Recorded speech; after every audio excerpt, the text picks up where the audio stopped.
नमस्कार विद्यार्थी मित्रांनो, मी प्राध्यापिका उषा गायकर.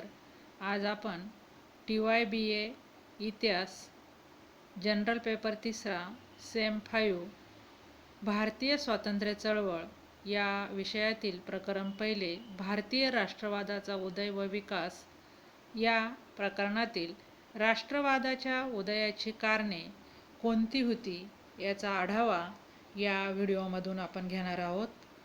ब्रिटिश भारतामध्ये व्यापार करण्याच्या उद्देशाने आले आणि त्यांनी नंतर भारतात राज्य स्थापन केले. फोडा आणि झोडा या नीतीचा वापर करून त्यांनी आपले साम्राज्य या देशात निर्माण केले. 1857 मध्ये या देशातील लोकांनी एकत्र येऊन ब्रिटिश सत्तेविरुद्ध उठाव केला. हा उठाव दडपून टाकण्यात ईस्ट इंडिया कंपनी यशस्वी झाली, पण तिचा परिणाम म्हणजे भारतातील तिची सत्ता जाऊन तेथे ब्रिटिश पार्लमेंटचे राज्य स्थापन झाले. 1857च्या उठावाने भारतीयांना कळून चुकले की जर आपणाला ब्रिटिशांशी संघर्ष करायचा असेल तर त्यासाठी सर्वांनी एकत्र आले पाहिजे. त्यातून या देशात सामाजिक व धार्मिक प्रबोधनाचा कालखंड सुरू झाला. सामाजिक व धार्मिक प्रबोधनात पाश्चिमात्य शिक्षण, स्त्रियांच्या प्रगतीसाठी प्रयत्न, अंधश्रद्धा निर्मूलन, साक्षरतेचा प्रसार इत्यादी अनेक गोष्टींना प्राधान्य देण्यात आले. यामुळे भारतात मोठ्या प्रमाणात जागृती झाली आणि आपण सर्व भारतीय एक आहोत या दृष्टीने सर्व भारतीय एकत्र यायला सुरुवात झाली. भारतामध्ये राष्ट्रवाद निर्माण होण्यास अनेक कारणे कारणीभूत ठरलेली आहेत. त्यापैकी पुढील प्रमाणे. पहिलं कारण आहे दळणवळणाच्या साधनांमध्ये झालेली क्रांती. ब्रिटिशांनी त्यांच्या सोयीसाठी भारतात दळणवळणाच्या साधनांमध्ये अनेक महत्त्वपूर्ण बदल केले. 1833 मध्ये हिंदुस्थानात आगबोटीचे आगमन होऊन युरोपला जाण्यासाठी लागणाऱ्या वेळात खूप कपात झाली होती. लॉर्ड डलहौसीच्या काळात 1853 मध्ये मुंबई ते ठाणे अशी पहिली रेल्वे सुरू झाली. पक्के रस्ते, पोस्ट, तारायंत्र इत्यादी सुविधा निर्माण झाल्या आणि यामुळे लोक एकमेकांच्या संपर्कात येऊ लागले. परस्परांचा संवाद वाढल्याने त्यांच्या अडीअडचणी एकमेकांना कळवू लागल्या. वास्तविक पाहता ब्रिटिशांनी दळणवळणाच्या सोयी त्यांच्या स्वार्थासाठी केल्या होत्या, पण हिंदी राष्ट्रवाद वाढण्यासाठी त्याचा चांगलाच उपयोग झाला. दुसरं कारण आहे 1857च्या उठावाचा परिणाम. भारतातील अनेक भागातील लोकांनी एकत्र येऊन 1857 मध्ये उठाव केला. त्यात जरी भारतीयांचा पराभव झाला तरी या उठावाने आपले काय चुकले या देशात आत्मपरीक्षण सुरू झाले. त्या चुका जर आपण दुरुस्त केल्या तर आपल्याला गुलामगिरीतून मुक्त होता येईल, हा आत्मविश्वास हिंदू प्रजेच्या मनात निर्माण झाला. या उठावामुळे येथील जनतेत एकतेची भावना निर्माण झाली आणि ही भावनाच पुढे राष्ट्रवादाला प्रेरक ठरली. तिसरं कारण आहे भारतीय वृत्तपत्रांचे कार्य. हिंदुस्थानात राष्ट्र भावनेची ज्योत पेटवण्याचे वृत्तपत्रांचे मोठे योगदान आहे. भारतीय वृत्तपत्राच्या विकासाची कहाणी म्हणजे राष्ट्रवादाच्या प्रगतीची कहाणी आहे. 19व्या शतकाच्या अखेरीस हिंदुस्थानात हिंदू पेट्रियट, हिंदू केसरी, मराठा, इंडियन मिरर, बॉम्बे समाचार, अमृत बाजार पत्रिका ही वृत्तपत्रे प्रसिद्ध होत होती. या वृत्तपत्रांनी हिंदी लोकात राष्ट्रवाद रुजवण्याचे मोठे कार्य केले. भारतीय स्वातंत्र्य आंदोलनाचा पाया भारतीय वृत्तपत्रांनीच भक्कम केला. भारताच्या राष्ट्रीय जीवनात या वृत्तपत्रांच्या संपादकांचेही मोठे योगदान आहे. वृत्तपत्राबरोबरच या काळात अनेक लेखक, कवी, साहित्यिक होऊन गेले. त्यात रवींद्रनाथ टागोर, दीनबंधू मिश्रा, नारायणचंद्र सेन, D.L. रॉय आदी होते. बंकिमचंद्र चटर्जी यांच्या आनंदमठ कादंबरीतील वंदे मातरम या गीताने तर साऱ्या हिंदुस्थानात खळबळ उडवून दिली. या साहित्यिकांचे राष्ट्रवाद वाढवण्यात फार मोठे योगदान होते. चौथं कारण आहे आर्थिक शोषण. ईस्ट इंडिया कंपनीला भारतीयांबद्दल मुळीच आपुलकी नव्हती. ही कंपनी येथे व्यापार करण्यासाठी नव्हे तर भारतीयांचे पूर्णपणे आर्थिक शोषण करण्यासाठी आली होती. कंपनी सरकारच्या नोकरांची दृष्टी ज्या प्रदेशाकडे जाईल तो प्रदेश ओसाड झाल्याशिवाय आणि निर्धन बनल्याशिवाय राहत नसे. कंपनीने त्यांच्या नोकरांना येथे भरपूर आर्थिक लूट करता यावी म्हणून त्यांना बेकायदेशीररित्या व्यापार करण्याची परवानगी दिली होती. त्यांच्या व्यापाराने येथील लोकांचे दिवाळे निघाले. हिंदुस्थानात बळजबरीने शिरलेल्या या ब्रिटिशांनी येथील विणकरांच्या चात्या बंद पाडल्या आणि त्यांचे चरखे तोडून टाकले. या आर्थिक शोषणाला ब्रिटिश लोक हेच जबाबदार आहे याची जाणीव या काळात भारतीय जनतेला होऊ लागली आणि त्यातून येथे राष्ट्रवादाची भावना निर्माण झाली. 5वं कारण आहे इंग्रजी भाषेचा परिणाम. ब्रिटिशांनी 1835 मध्ये निर्णय घेऊन भारताची प्रशासकीय भाषा म्हणून अधिकृतपणे इंग्रजीला मान्यता दिली. ब्रिटिशांनी शिक्षणाच्या बाबतीत जे नवे धोरण स्वीकारले त्यामुळे सुरेंद्रनाथ बॅनर्जी, अरविंद घोष यासारखी सुशिक्षित मंडळी निर्माण झाली. ब्रिटिशांनी इंग्रजी भाषेतून शिक्षण दिल्यामुळे भारतामध्ये लोकसंपर्काची भाषा म्हणून इंग्रजीला स्थान मिळाले. इंग्रजी भाषेमुळे प्रत्येकजण आपले विचार दुसऱ्यापर्यंत पोहोचू लागले.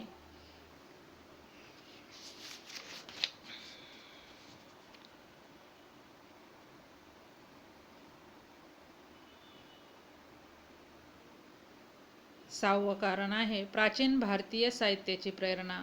प्राचीन संस्कृत भाषेचे अध्ययन अनेक पाश्चात्य विद्वानांनी केले.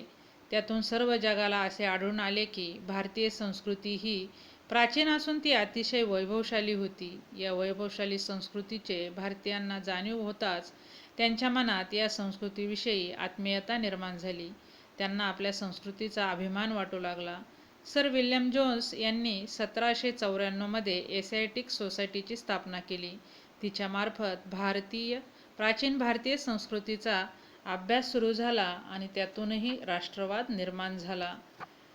7वं कारण आहे लॉर्ड लिटनची अपमानास्पद वागणूक. लॉर्ड लिटनने भारतात जे निर्णय घेतले होते त्यातून भारतात असंतोष निर्माण झाला.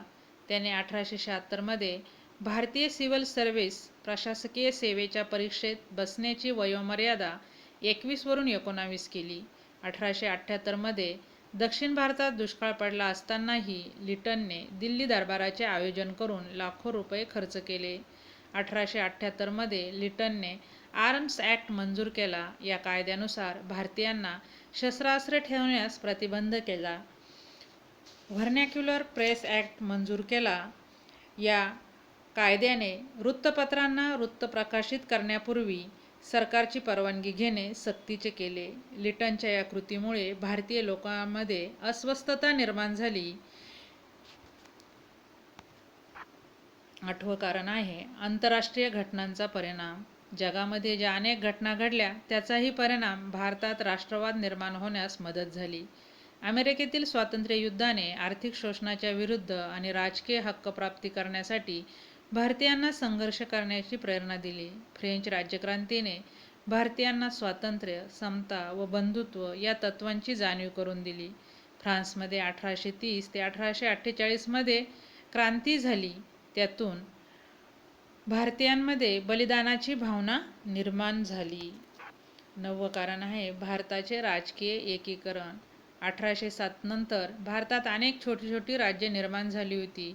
त्यांच्यावर केंद्रीय सत्तेचा कुठलाच लगाम नव्हता. थोड्याच कालावधीत ब्रिटिशांनी ती सर्व राज्ये आपल्या ताब्यात आणली.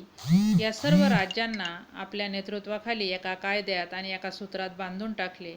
याच काळात ब्रिटिशांनी दळणवळणाच्या सोयी उपलब्ध करून दिल्या. इंग्रजी शिक्षण सुरू केले. त्यामुळे भारतात भिन्न भाषिक व धार्मिक, सामाजिक विचारांचे लोक एकत्र येऊ लागले.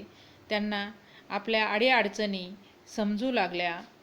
हिमालयापासून ते कन्याकुमारीपर्यंत भारत ब्रिटिशांच्या ताब्यात आला होता. त्यामुळेच भारतीयांच्या मनात स्वातंत्र्य संग्रामासाठी संघर्ष करण्याच्या प्रवृत्तीचा मार्ग मोकळा झाला. 10वं कारण आहे धर्मसुधारकांचा प्रभाव. भारतात राष्ट्रवाद निर्माण करण्यास 19व्या शतकात धर्मसुधारकांनी महत्त्वाचे कार्य केले. इंग्रजी शिक्षण आणि पाश्चात्य संस्कृतीचा भारतीयांवर वाईट परिणाम झाला. सुशिक्षित लोक आपली परंपरा, संस्कृती सोडून पाश्चात्य संस्कृतीचे अनुकरण करू लागले. भारतीय संस्कृतीला हीन प्रतीचे समजू लागले. तेव्हा धर्मसुधारक यांनी स्पष्ट केले की भारतीय भाषा, धर्म, साहित्य आणि कला या जगात सर्वश्रेष्ठ आहेत. भारतीय धर्म हा देखील इतर धर्माइतकाच श्रेष्ठ आहे. स्वामी दयानंद सरस्वतींनी सांगितले की भारत हा भारतीयांसाठी आहे.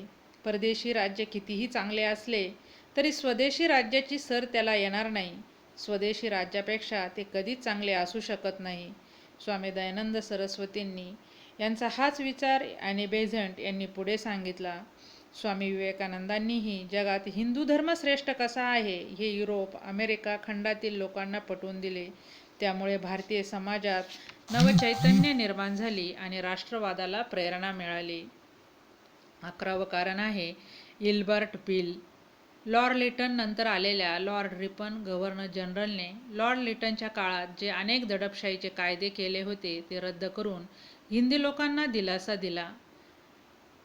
रिपन जेव्हा भारतात आला तेव्हा येथील न्यायव्यवस्थेत पक्षपातीपणा होता. त्यावेळच्या प्रथेप्रमाणे एखाद्या इंग्रजाने जर गुन्हा केला तर त्याचा न्यायनिवाडा केवळ इंग्रज न्यायाधीशच करू शकत होता. कोणत्याही भारतीय न्यायाधीशासमोर इंग्रजाचा न्यायनिवाडा केला जात नसे. लॉर्ड लिटनने इल्बर्ट विधेयक सादर करून ते मंजूर करून घेतले आणि त्यानुसार इंग्रज गुन्हेगाराचा खटला हा भारतीय न्यायाधीशासमोर चालणार होता. आणि या इल्बर्ट बिलामुळेच ह्या शासनव्यवस्थेत मोठी खळबळ वाजली आणि भारतीय लोकांमध्ये सुद्धा राष्ट्रवाद निर्माण व्हायला लागला की इंग्रज आणि भारतीय हे एकसारखे असून सुद्धा भारतीयांना इंग्रज गुन्हेगाराचा सुद्धा न्यायनिवाडा करण्याची परवानगी नसेल तर इंग्रजांचं राज्य आपल्या उपयोगाचे नाही. आणि म्हणून आपण भारतीयांनी एकत्र येऊन सर्वांनी इंग्रजांविरुद्ध लढा दिला पाहिजे आणि भारताला स्वतंत्र केलं पाहिजे. अशा वेगवेगळ्या कारणांनी भारतीयांमध्ये राष्ट्रवाद निर्माण झाला आणि पुढे 1885 मध्ये इंडियन नॅशनल काँग्रेस म्हणजेच भारतीय राष्ट्रीय सभेची स्थापना झाली. धन्यवाद.